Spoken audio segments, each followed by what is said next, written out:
लोभ धर्म विनाशक। जहाँ लोभ का निवास है वहाँ धर्म नहीं रहता। लोभ के कारण मनुष्य की बुद्धि धर्मयुक्त नहीं रहती।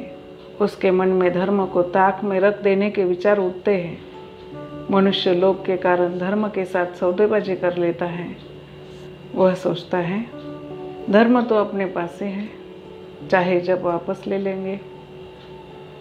धन कब कब मिलेगा उसे विश्वास ही नहीं होता कि धन तो नाशवान है और वह फिर भी पुरुषार्थ से मिल सकता है, लेकिन धर्म तो एक बार चले जाने के बाद पुनः प्राप्त होना अति दुष्कर है।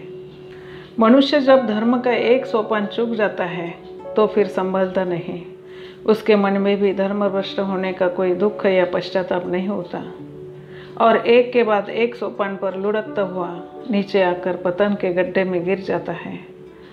लोभ के वश ही वह असत्य बोलता है, चोरी और बेईमानी करता है, ब्रह्मचर्य भंग करता है, परिग्रह की सीमा को तोड़ देता है, हिंसा पर उतर आता है। कई व्यापारी अहिंसा धर्म के संस्कारों में पले हुए होने पर भी लोभवश मांस एवं मछलियों के पैक डिब्बे बेचते हैं, क्योंकि उस धंधे में बहुत ज़्यादा मुनाफे मिलता है। यहाँ तक कि पद लोभ, प्रतिष्ठा लोभ, सत्ता लोभ, अधिकार लिप्सा आदि के कारण बड़े बड़े नेता या लोक सेवक तक तिकड़मबाजी से चुनाव जीत जाते हैं। कई बार वे दूसरों की हत्या करवाकर या झूठे षड्यंत्र रचकर किसी को बदनाम करके स्वयं उस पद या स्थान को संभाल लेते हैं। राजनीति के क्षेत्र में तो लोभ के कारण इतनी सड़ान है ही, धार्मिक और सामाजिक क्षेत्र में भी यह रस्साकसी चलती है।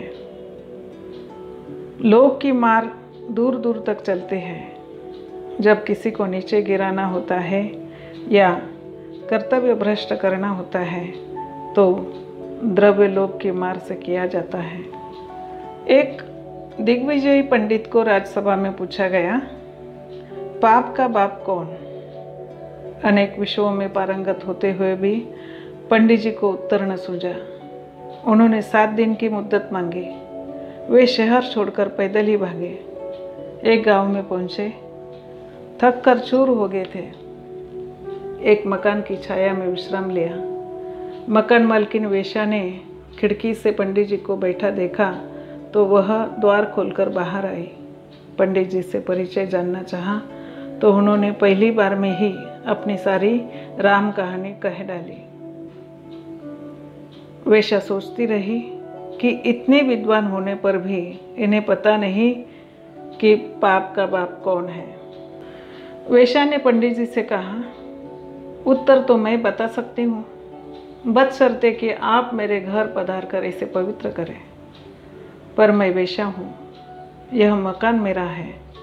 यह सुनते ही पंडित जी छी छी कहकर नाक भौं से कोड़ते हुए बोले, मैं धर्मभ्रष्ट नहीं होना चाहता। वेश्या ने कहा, मर्जी आपकी, पर मेरे घर की छाया में बैठे ब्राह्मण देव को दक्षिणा देना मेरा कर्तव्य है। यो कहकर वेश्या ने 2 सुवर्ण मुद्राएं उनके चरणों पर फेंक दी। मोहरों की चमक से मुग्ध बने पंडित जी उसके आग्रह से घर में जा घुसे।